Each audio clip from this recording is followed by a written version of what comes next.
여보, 결 저예요. 모르겠어요? 저를 아십니까? 여보, 당신 모르겠어요? 서울 강남의 한 호텔 복도에서 정희는 떨리는 목소리로 그 남자에게 물었습니다. 10년 전 바다에 빠져 죽은 줄 알았던 남편 강도연의 얼굴을 한 남자가 눈앞에 서 있었으니까요. 하지만 그는 정희를 알아보지 못했습니다. 죄송합니다. 저를 아십니까? 냉담한 그 목소리에 정희의 세상이 무너져 내렸죠. 오늘은 딸 할인의 결혼식 날이었습니다. 24살 할인은 아빠 없이 자라 오늘 처음으로 웨딩드레스를 입었어요. 그런데 신부 대기실로 향하던 복도에서 죽은 줄 알았던 아빠가 나타났습니다.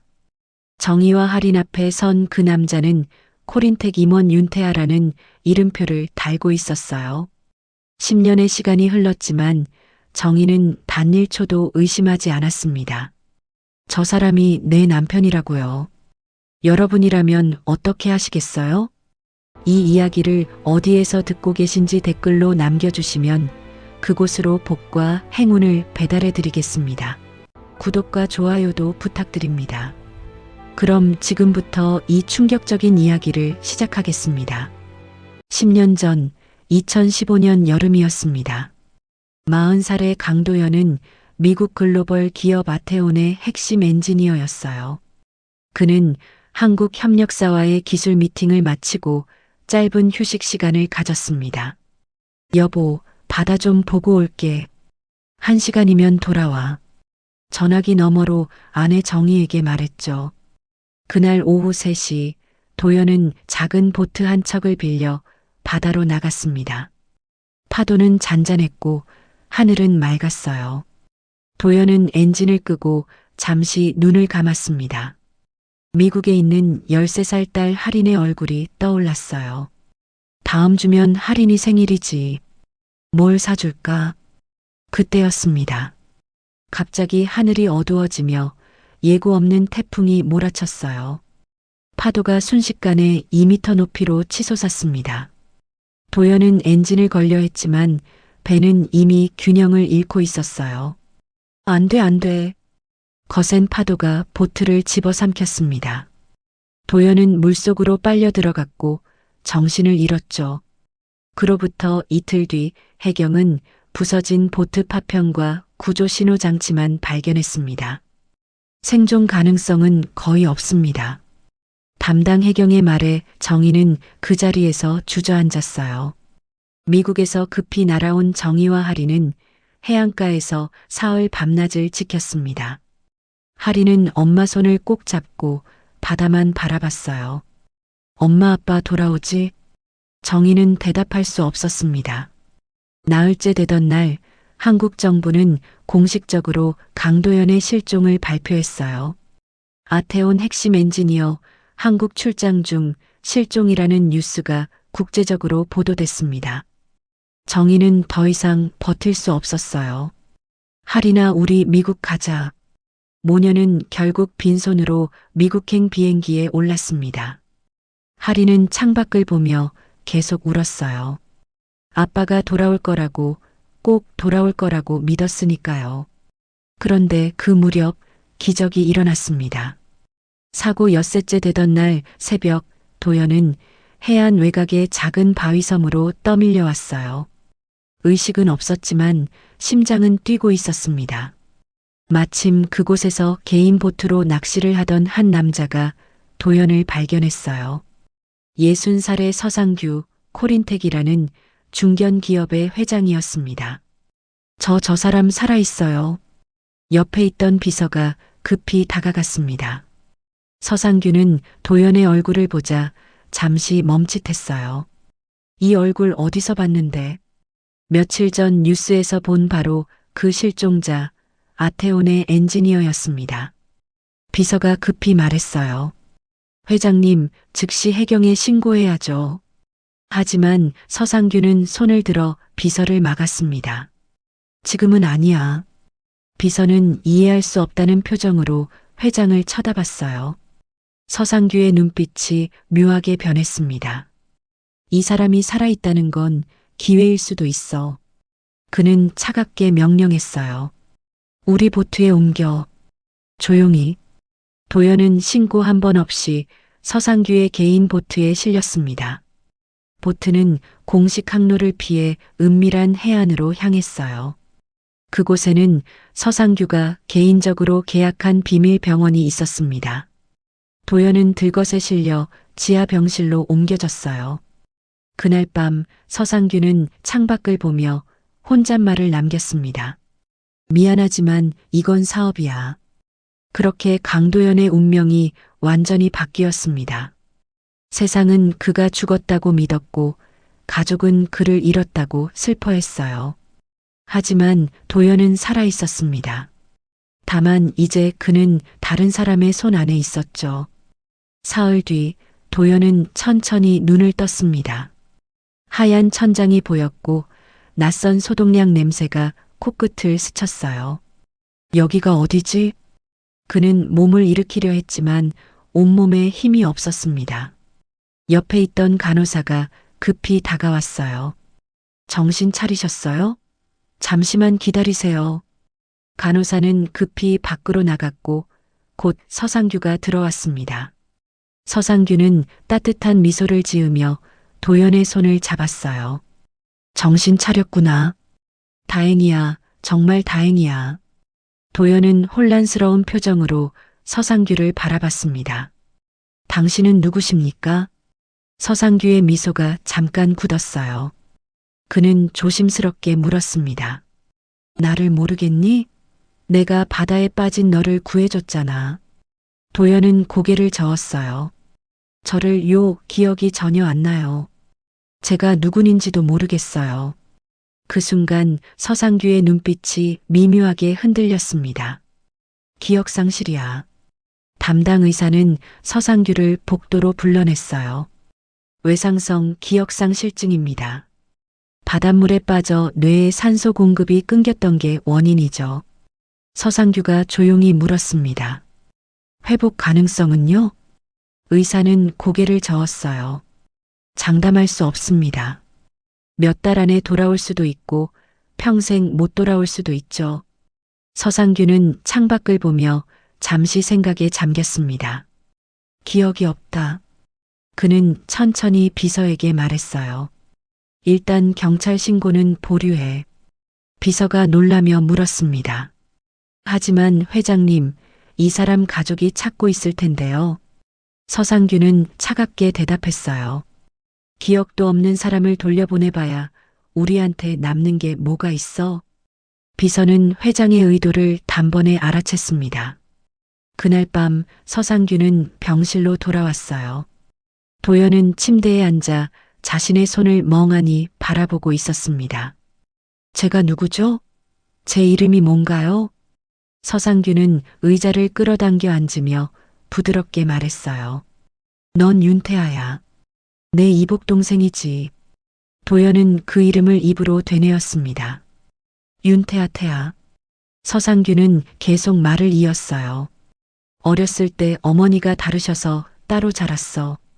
그래서 우리 사이가 좀 멀었지만 넌 항상 내 동생이야. 도연은 고개를 끄덕였습니다. 믿을 수밖에 없었어요. 다른 기억이 전혀 없었으니까요. 그로부터 일주일 동안 서상규와 비서는 완벽한 거짓을 만들어냈습니다. 병원 기록을 조작했어요. 환자명 윤태아, 보호자 서상규라고 적었습니다. 가족관계 증명서를 위조했어요. 서상규의 아버지가 전처 사이에서 낳은 아들로 태아를 등록했습니다. 코린텍 인사팀에 지시했어요. 10년 전부터 윤태아가 우리 회사 고문으로 있었던 걸로 기록 만들어 모든 문서가 완벽하게 꾸며졌습니다. 이제 윤태아라는 사람은 법적으로도 존재하는 인물이 됐어요. 한 달 뒤 도연은 퇴원했습니다. 서상규는 그를 자신의 집 근처 아파트에 마련해줬어요. 여기서 편히 지내. 필요한 건 뭐든 말해. 도연은 감사하다는 표정으로 고개를 숙였습니다. 형님 정말 고맙습니다. 제가 아무것도 기억 못하는데 이렇게까지. 서상규는 도연의 어깨를 두드렸어요. 가족이잖아. 당연한 거야. 하지만 그의 눈빛은 차가웠습니다. 이제 넌 내 것이야. 도연은 새 삶에 적응하려 애썼어요. 매일 아침 일어나면 거울 앞에 섰습니다. 나는 윤태아, 서상규 회장의 동생. 하지만 가끔 설명할 수 없는 공허함이 밀려왔어요. 밤마다 꿈을 꿨습니다. 어린 소녀가 웃으며 손을 흔드는 꿈이었어요. 아빠. 도연은 식은땀을 흘리며 깨어났습니다. 아빠, 내가 아빠라고? 하지만 서상규는 말했어요. 넌 결혼한 적 없어. 그냥 악몽이야. 도연은 그 말을 믿었습니다. 다른 선택지가 없었으니까요. 석 달 뒤 서상규는 도연을 회사에 데려왔어요. 태아, 오늘부터 넌 우리 연구소 고문이야. 직원들은 수군거렸습니다. 저 사람이 회장님 동생이래. 이복 동생이라던데? 처음 보는 얼굴인데. 하지만 아무도 의심하지 않았어요. 회장이 직접 소개하는데 누가 감히 의문을 제기하겠습니까? 도연은 연구소에 앉아 설계도를 봤습니다. 신기하게도 복잡한 기술 문서가 눈에 들어왔어요. 이건 이 부분은 이렇게 개선하면 되는데. 기억은 사라졌지만 기술적 감각은 본능처럼 남아 있었습니다. 서상규는 그 모습을 보며 만족스럽게 웃었어요. 역시 아테온 엔지니어답군. 이제 그 능력은 내 거야. 그렇게 강도연은 윤태아가 됐습니다. 미국에 남겨진 아내와 딸은 매일 밤 그를 그리워했어요. 하지만 도연은 그들의 존재조차 몰랐습니다. 서상규가 만든 거짓 세상 속에서 그는 새로운 사람으로 살기 시작했죠. 10년이라는 긴 시간 동안 그는 자신이 누군지 모른 채 살아갔습니다. 2016년 봄, 도연은 코린텍 연구소에서 첫 프로젝트를 맡았습니다. 신형 반도체 설계 개선안이었어요. 그는 설계도를 보자마자 핵심 문제를 파악했습니다. 이 회로 배치는 비효율적이야. 이렇게 바꾸면. 일주일 만에 그가 제출한 개선안은 연구팀을 놀라게 했어요. 이건 완전히 새로운 접근인데요. 에너지 효율이 30%나 올라갔어요. 서상규는 만족스럽게 웃었습니다. 역시 내 선택이 옳았어. 2017년 태아는 회사의 핵심 특허 3건을 개발했어요. 직원들은 그를 천재라고 불렀습니다. 태아 고문님 덕분에 우리 회사 기술력이 확 올라갔어요. 하지만 태아 본인은 왜 자신이 이렇게 기술을 잘 아는지 설명할 수 없었어요. 내가 원래 이런 사람이었나? 서상규는 그럴 때마다 말했습니다. 넌 어렸을 때부터 천재였어. 기억 못할 뿐이지. 태아는 그 말을 믿었어요. 2019년 태아는 회사에서 없어서는 안 될 존재가 됐습니다. 임원들은 그를 회장의 오른팔이라고 불렀어요. 역시 혈육은 다르네요. 회장님과 태아 고문님 콤비는 최고입니다. 태아는 자유롭게 생활했습니다. 휴대폰도 쓰고 외출도 하고 친구도 사귀었어요. 하지만 이상하게 깊은 관계는 만들어지지 않았습니다. 서상규가 항상 조언했거든요. 태아야, 넌 회사 고문이니까 직원들이랑 너무 가까이 지내지 마. 오해 살 수 있어. 여자 만날 때도 조심해. 내 신분을 노리는 사람 많아. 태아는 형의 조언을 따랐어요. 그렇게 그의 인간관계는 점점 좁아졌습니다. 2021년 어느 밤 태아는 또 그 꿈을 꿨어요. 식탁에 앉아 웃고 있는 여자와 소녀였습니다. 아빠, 오늘 학교에서 1등 했어. 소녀가 환하게 웃었어요. 태아는 꿈에서 그 아이를 안아주고 있었습니다. 우리 딸 최고야. 깨어난 태아는 베개에 눈물이 젖어 있는 걸 발견했어요. 왜 울었을까? 저 사람들은 누구지? 그는 휴대폰으로 기억상실 꿈을 검색했습니다. 하지만 명확한 답을 찾을 수 없었어요. 2023년 태아는 48살이 됐습니다. 어느 날 그는 회사 기록실에 갔어요. 자신의 과거 기록을 찾아보고 싶었거든요. 내가 정말 어떤 사람이었는지 알고 싶어. 서류함을 뒤지던 태아는 이상한 점을 발견했습니다. 자신의 인사 기록이 모두 2015년 7월 이후에 작성됐어요. 그 전 기록은 왜 없지? 더 뒤지자 회장 이복 동생 등록 2015년 7월 10일이라는 문구가 반복됐습니다. 태아는 고개를 갸우뚱했어요. 형이 나를 회사에 등록한 날짜인가? 하지만 뭔가 석연치 않았습니다. 그해 가을 태아는 우연히 미국 뉴스를 봤어요. 아테온 신기술 개발로 업계 선도라는 제목이었습니다. 화면에 비친 아테온 본사 건물을 보는 순간 가슴이 철렁했어요. 저 건물 왜 익숙하지? 태아는 검색창에 아테온을 쳤습니다. 회사 소개, 기술 정보, 임직원 명단이 나왔어요. 하지만 자신과 연결된 건 아무것도 없었습니다. 그냥 우연이겠지. 태아는 노트북을 닫았어요. 2024년 겨울, 태아는 서상규와 저녁을 먹었습니다. 형님, 제가 궁금한 게 있어요. 서상규는 고기를 썰며 대답했어요. 뭔데? 태아는 조심스럽게 물었습니다. 제 어렸을 때 사진 같은 거 없나요? 보고 싶어서요. 서상규의 손이 잠깐 멈췄어요. 그는 천천히 고개를 들어 태아를 봤습니다. 사진? 그게 화재로 다 탔어.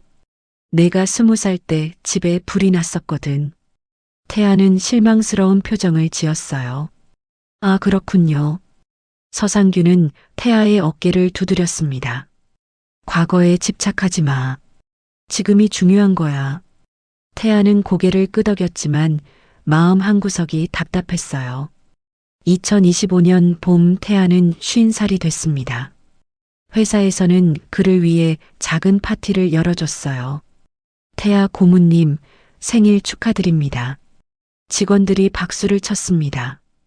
태아는 케이크 앞에 서서 촛불을 봤어요. 소원을 빌어야 하는데 뭘 빌지? 이상하게도 아무 소원이 떠오르지 않았습니다. 좋은 집도 있고, 좋은 직장도 있고, 형도 있었어요. 하지만 가슴 한구석이 비어있는 느낌은 여전했습니다. 내가 잃어버린 게 뭘까? 그해 여름 태아는 직원의 가족 결혼식에 초대받았어요. 고모님, 꼭 와주세요. 제 동생 결혼식이거든요. 태아는 흔쾌히 승낙했습니다. 그래, 갈게. 그날은 토요일, 2025년 8월 15일이었어요. 강남의 한 호텔에서 결혼식이 열렸습니다. 태아는 정장을 차려입고 호텔 로비에 도착했어요. 엘리베이터에서 내려 복도를 걷는데 이상한 느낌이 들었습니다. 왜 이렇게 심장이 두근거리지? 그때 복도 반대편에서 순백 드레스를 입은 신부가 걸어왔어요. 24살쯤 돼 보이는 젊은 여성이었습니다. 두 사람의 눈이 잠깐 마주쳤어요. 그 순간 태아의 머릿속이 하얘졌습니다. 설명할 수 없는 그리움과 아픔이 동시에 밀려왔어요. 신부는 고개를 갸우뚱하며 지나갔지만 뒤따라오던 중년 여성은 그 자리에 얼어붙었습니다. 그 여성의 입에서 떨리는 목소리가 흘러나왔어요. 도현? 정희는 그 자리에 얼어붙은 채 태아를 바라봤습니다. 10년 전 바다에서 잃어버린 남편의 얼굴이 눈앞에 있었어요. 조금 나이 들었지만 틀림없었습니다. 저 눈매, 저 인매, 저 걸음걸이까지 모두 남편 강도연이었어요. 정희의 입술이 파르르 떨렸습니다. 도연 당신이야. 태아는 뒤돌아섰어요. 낯선 여인이 자신을 울먹이며 바라보고 있었습니다. 저 사람은 누구지? 왜 나를 저렇게 쳐다보지? 태아는 본능적으로 한 걸음 뒤로 물러났어요. 정희는 떨리는 발걸음으로 천천히 다가왔습니다. 복도를 지나던 하객들이 수군거렸어요. 저분 왜 저래? 신부 어머니 아니에요? 하리는 멀찍이서 엄마를 바라봤습니다. 엄마가 왜 저러시지? 정희는 태아 앞 3미터 지점에서 멈춰 섰어요. 그녀의 눈에는 10년간 참아온 그리움이 가득했습니다. 여보, 목소리가 떨려서 제대로 나오지 않았어요. 정희는 한 번 숨을 크게 들이쉬고 다시 말했습니다. 여보 저예요. 정희예요. 당신 모르겠어요? 태아는 혼란스러운 표정으로 정희를 봤어요. 정희? 저 사람이 누구지? 왜 나를 여보라고 부르지? 그는 조심스럽게 입을 열었습니다. 저를 아십니까? 그 냉담한 말투에 정희의 몸이 휘청거렸어요. 세상이 무너지는 것 같았습니다. 날 몰라봐? 10년을 함께 산 아내를 몰라본다고? 정희는 한 걸음 더 다가갔습니다. 여보, 정말 몰라요? 나예요, 당신 아내. 태아는 더 뒤로 물러서며 손을 들어 거리를 만들었어요. 죄송하지만 저는 부인을 모릅니다. 정희의 눈에서 눈물이 주르르 흘러내렸습니다. 여보 당신 강도현이잖아요. 우리 10년 전에. 강도현? 태아는 그 이름을 들은 순간 머리가 지끈거렸어요. 강도현? 그게 누구지? 왜 그 이름을 들으니까 머리가 아프지? 그는 손으로 관자놀이를 눌렀습니다. 정희는 그 모습을 보며 희망을 품었어요. 기억나는 거야? 제발 기억해줘. 그녀는 떨리는 손을 뻗어 태아의 손등을 잡으려 했습니다. 여보, 내 손 잡아봐요. 당신이 항상 잡아주던 손이에요. 태아는 순간적으로 손을 확 빼버렸어요. 부인, 제발 저를 다른 사람과 착각하시는 것 같습니다. 그의 목소리는 단호했습니다. 정희는 그 자리에서 무릎이 꺾이며 주저앉았어요. 아니야, 착각이 아니야, 당신이야. 내 남편이라고. 할인이 급히 달려와 엄마를 부축했습니다. 엄마, 괜찮으세요? 할인은 태아를 올려다봤어요. 그 순간 할인도 얼어붙었습니다. 이 사람 왜 이렇게 눈에 익지? 어렸을 때 본 아빠 사진 속 얼굴과 너무 닮았어요. 태아는 두 여자를 번갈아 보며 뒷걸음질 쳤습니다. 가슴 깊은 곳에서 설명할 수 없는 감정이 폭발하려 했어요. 왜지? 왜 이렇게 가슴이 아프지? 저 사람들이 누군데? 그는 두 손으로 얼굴을 감쌌습니다. 정희는 바닥에 앉은 채 소리쳤어요. 여보, 당신 10년 전에 바다에서 실종됐어요. 우리가 얼마나 찾았는데. 바다 실종? 태아의 머릿속에 파도 소리가 들려왔습니다. 거센 바람, 뒤집히는 보트, 차가운 물속으로 가라앉는 느낌. 그는 머리를 감싸쥐며 비틀거렸어요. 복도에 사람들이 모여들기 시작했습니다. 무슨 일이에요? 신부 어머니가 왜 저러시지? 코린텍 직원 한 명이 급히 태아에게 다가왔어요. 고모님, 괜찮으세요? 태아는 고개를 저으며 중얼거렸습니다. 나 잠깐 나가 있을게. 정희는 바닥에서 손을 뻗었어요. 여보, 가지 마요. 제발. 하지만 태아는 뒤돌아서서 복도를 빠져나갔습니다. 그의 뒷모습이 멀어지자 정희는 그대로 주저앉아 울음을 터뜨렸어요. 여보, 왜 날 몰라봐. 하리는 엄마를 꼭 안으며 함께 울었습니다. 엄마, 저 사람이 정말 아빠예요? 정희는 고개를 끄덕였어요. 그래, 내 아빠야, 틀림없어. 하리는 태아가 사라진 복도를 바라봤습니다. 아빠가 살아계셨어. 결혼식은 그대로 진행됐지만 할인과 정희는 정신이 없었어요. 줄의 말씀도 축가도 축하 인사도 귓전으로 스쳐 지나갔습니다. 두 사람의 머릿속엔 오직 한 사람만 있었어요. 강도현, 아니 윤태아라고 불리던 그 남자. 피로연이 끝나고 할인은 엄마 손을 잡았습니다. 엄마, 우리 저 사람 찾아야 해요. 정희는 고개를 끄덕였어요. 그래, 찾아야지. 내 아빠를 찾아야 해. 하지만 어디서부터 어떻게 찾아야 할지 막막했습니다. 그때 하객 중 한 명이 다가왔어요.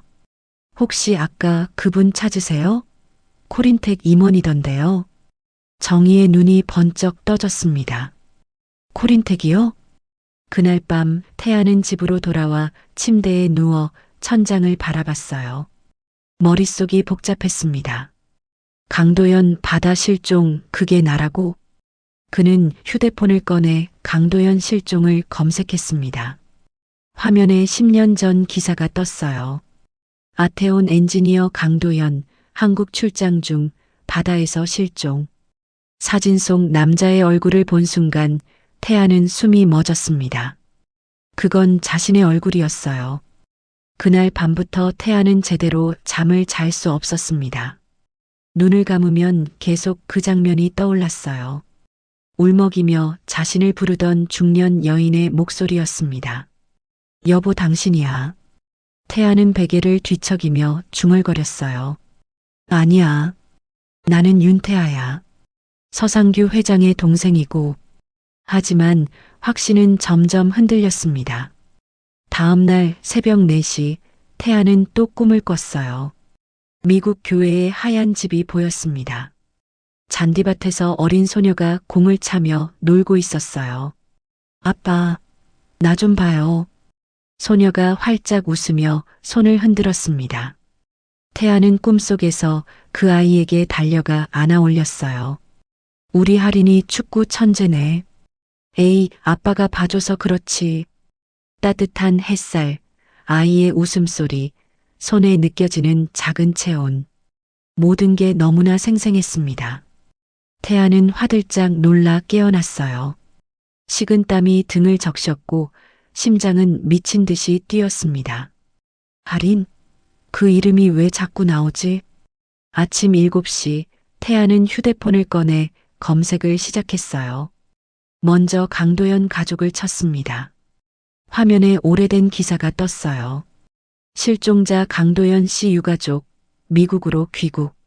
사진 속의 중년 여인과 13살쯤 된 소녀가 공항에서 울고 있었습니다. 태아는 화면을 확대했어요. 그 소녀의 얼굴을 본 순간 숨이 멎었습니다.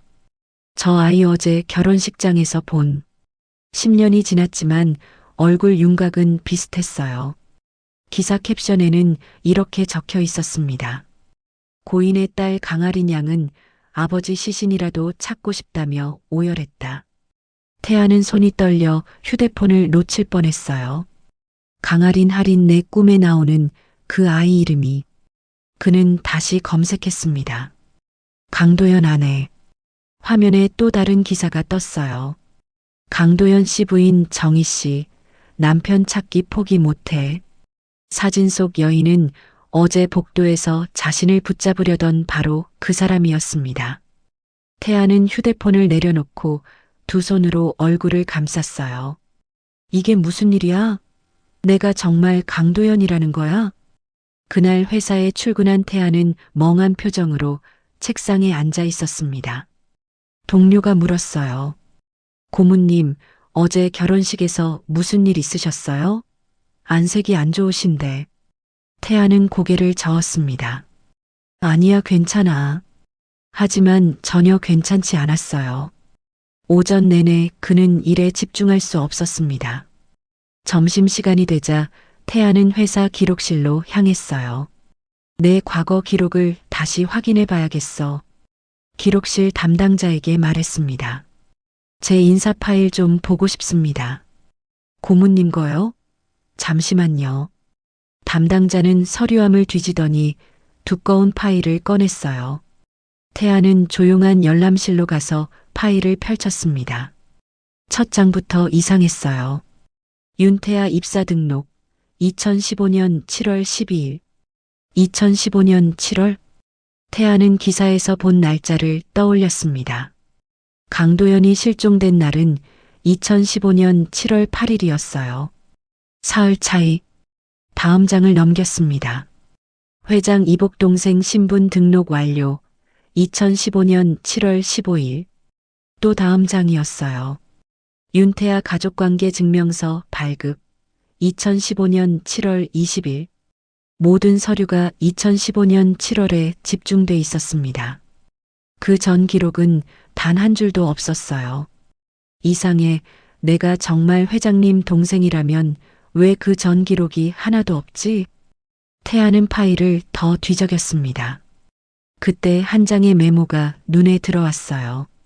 손글씨로 빠르게 휘갈겨 쓴 메모였습니다. 신원 재등록 완료. 이전 신분 삭제. -S.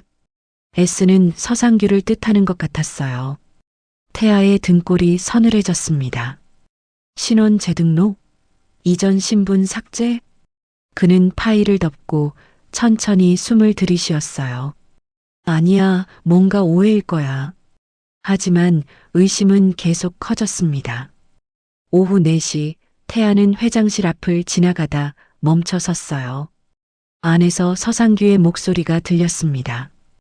그 여자들이 뭐라고 했어? 비서의 목소리가 이어졌어요. 코린택에 여러 번 전화했다고 합니다. 윤태아 고문을 만나고 싶다고요. 절대 안 돼. 연결하지 마. 하지만 회장님 계속 전화하면 내가 알아서 처리할 테니까 신경 쓰지 마. 태아는 문 뒤에 서서 그 대화를 듣고 있었습니다. 그 여자들, 어제 그 모녀를 말하는 건가? 저녁 8시 태아는 집으로 돌아와 소파에 주저앉았어요. 머릿속이 복잡했습니다. 휴대폰으로 다시 강도연 기사를 찾아봤어요. 아태온 측 강도연 실종의 깊은 애도 표해. 강도연 엔지니어, 핵심 기술 개발자로 회사에 큰 손실. 기사를 읽을수록 태아는 혼란스러워졌습니다. 내가 정말 그 사람인가? 밤 11시 태아는 또 잠들었어요. 이번엔 식탁 장면이었습니다. 여자가 음식을 차리며 웃고 있었어요. 여보, 오늘 할인이가 학교에서 상 받았대요. 태아는 꿈속에서 대답했습니다. 그래, 우리 딸 대단한데. 소녀가 까르르 웃으며 말했어요. 아빠, 나 미국 대학 갈 거야. 그래, 우리 할인이 꿈 꼭 이루자. 따뜻한 식탁, 웃음소리, 행복한 가족. 모든 게 너무 현실적이었습니다. 새벽 2시 태아는 또 깨어났어요. 이번엔 눈물이 볼을 타고 흘러내렸습니다. 왜 우는 거지? 왜 이렇게 가슴이 아픈 거지? 그는 침대에서 일어나 거울 앞에 섰어요. 거울 속 자신의 얼굴을 오래 바라봤습니다. 나는 누구야? 대답은 없었어요. 다음 날 아침 태아는 결심했습니다. 회사 전산팀에 전화를 걸었어요.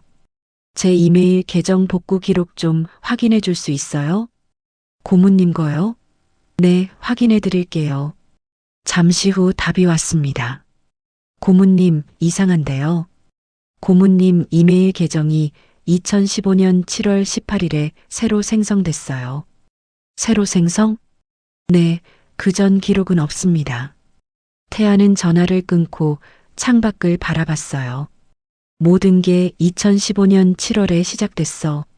내 모든 신분이 그때 만들어진 거야. 그날 저녁 태아는 서상규를 찾아갔습니다. 회장실 문을 두드렸어요. 형님, 잠깐 얘기 좀 할 수 있을까요? 서상규는 미소 지으며 대답했습니다. 그래, 들어와.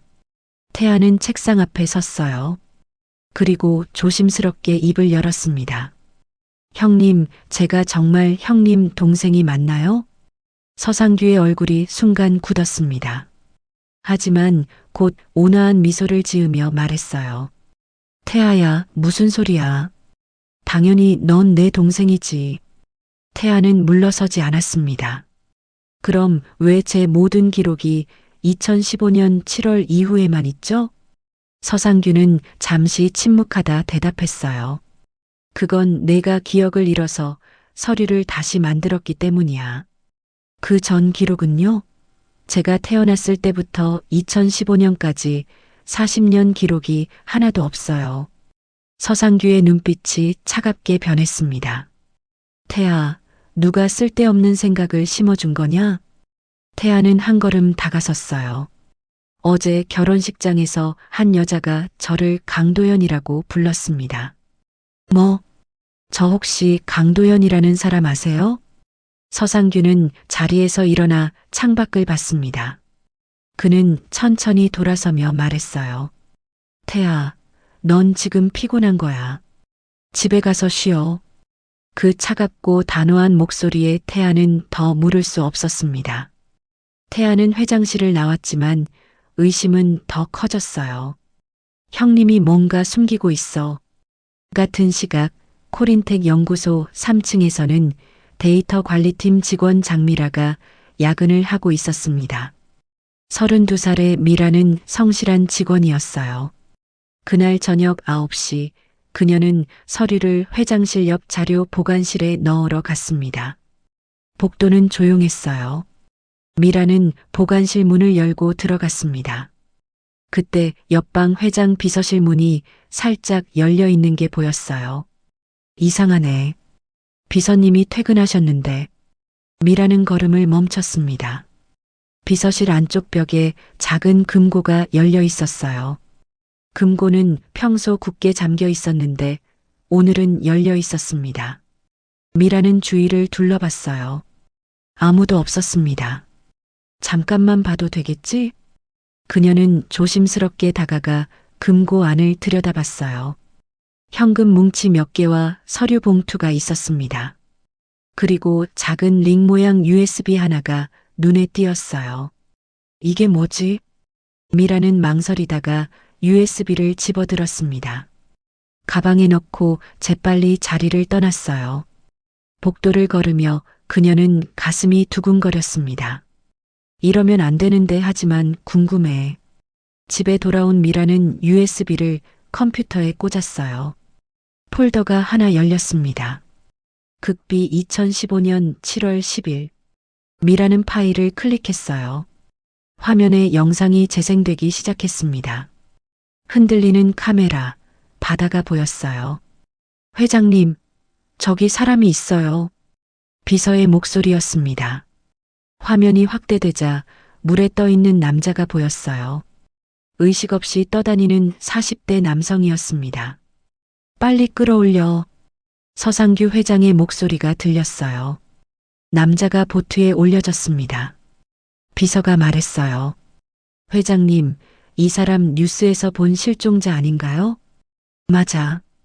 그럼 빨리 해경에 신고해야죠. 짧은 침묵이 흘렀습니다. 그리고 서상규의 목소리가 차갑게 울려 퍼졌어요. 신고하지 마. 네, 하지만 내 말 안 들려? 신고하지 말라고. 영상이 거기서 끊겼습니다. 미라는 손으로 입을 막았어요. 세상에 회장님이 실종자를 구조하고도 신고 안 했다고? 다음 파일을 열었습니다. 병원 기록이었어요. 환자명 미상 윤태아로 변경.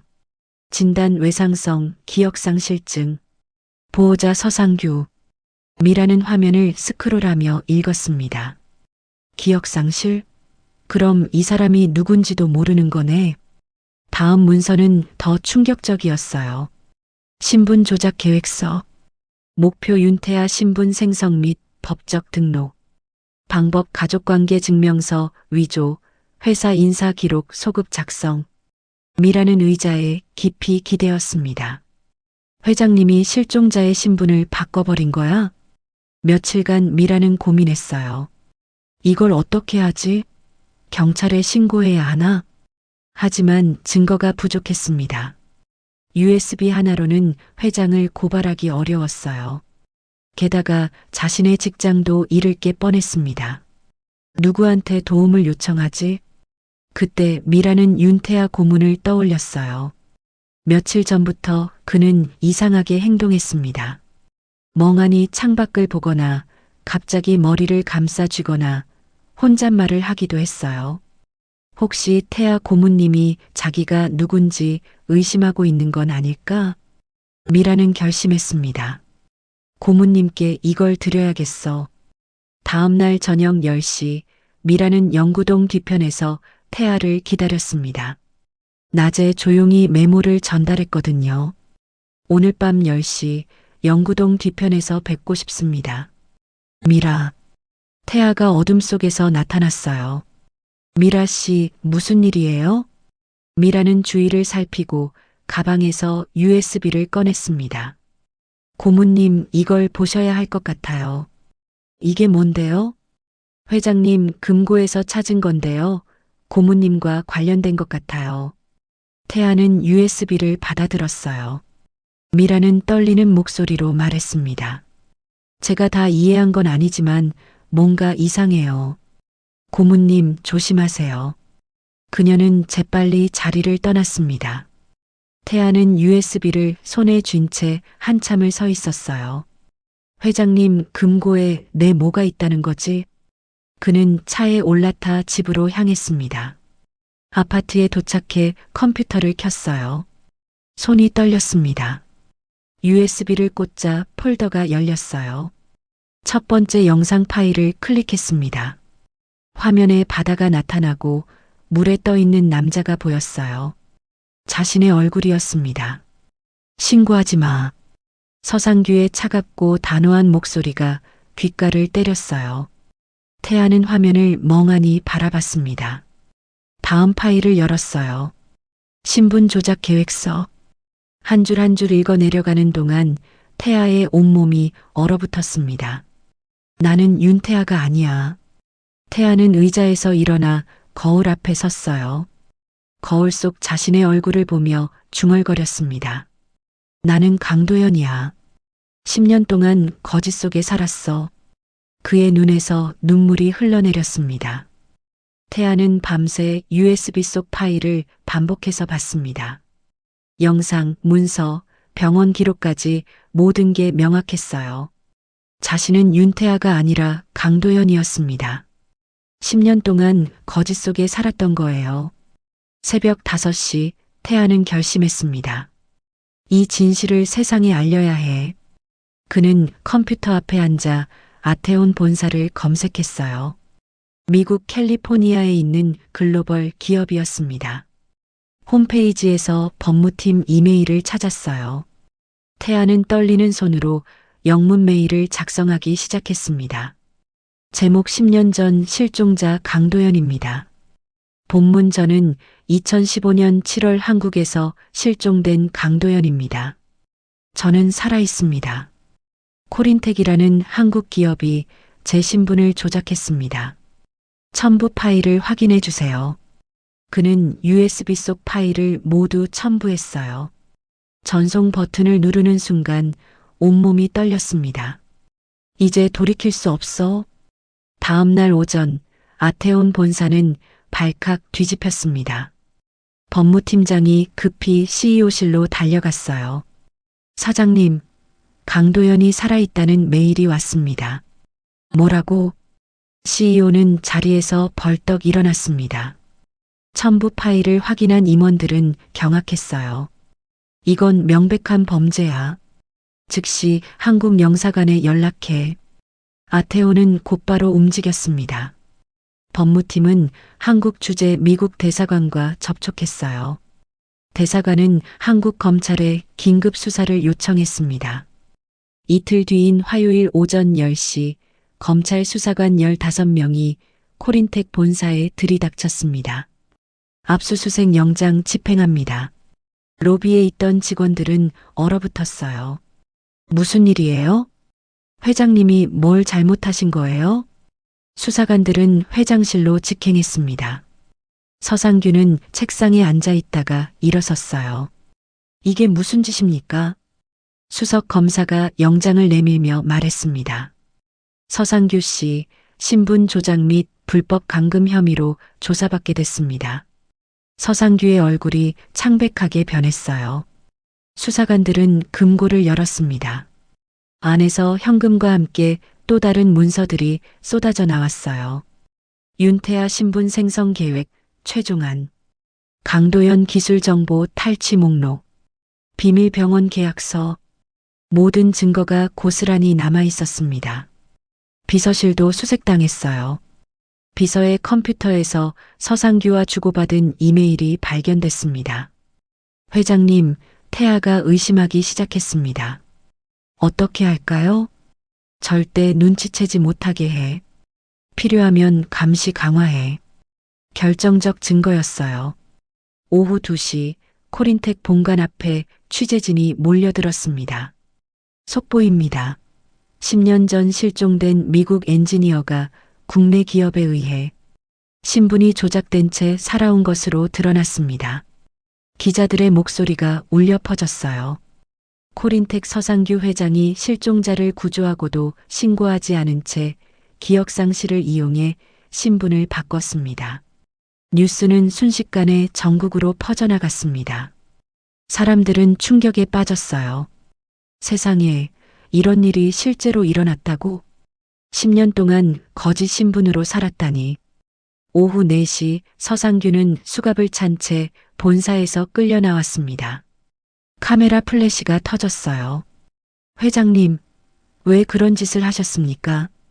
강도연 씨 가족에게 할 말 없습니까? 서상규는 고개를 푹 숙인 채 아무 말도 하지 않았습니다. 곧이어 비서도 체포됐어요. 저는 회장님 지시를 따른 것뿐입니다. 비서는 울먹이며 변명했지만 소용없었습니다. 저녁 9시 뉴스는 특집으로 이 사건을 다뤘어요. 피해자 강도연 씨는 10년간 윤태아라는 이름으로 살며 코린텍의 핵심 기술 개발에 이용당했습니다. 서상규 회장은 강 씨의 기술력을 회사에 이용하고 동시에 그의 신분을 완벽히 조작했습니다. 검찰은 불법 감금, 신분 조작, 기술 탈취 등 여러 혐의를 적용할 방침입니다. 앵커의 표정이 굳어 있었어요. 가족들은 10년간 고인을 그리워하며 살았습니다. 이 끔찍한 범죄에 국민들의 분노가 이어지고 있습니다. 다음 날 코린텍 주가는 폭락했습니다. 개장 30분 만에 하한가를 기록했어요. 투자자들이 패닉에 빠졌습니다. 다 팔아. 당장 팔아. 거래처들은 계약을 취소했어요. 코린텍과는 더 이상 거래 안 합니다. 회사는 하루 만에 파산 직전까지 몰렸습니다. 직원들은 불안에 떨었어요. 우리 회사 망하는 거 아니에요? 월급은 나오는 거예요? 검찰청 조사실에서 태아는 공식 진술을 했습니다. 제 이름은 강도연입니다. 10년 전 한국에서 바다 사고를 당했고 서상규에 의해 구조됐습니다. 담당 검사가 물었어요. 기억은 언제 돌아왔습니까?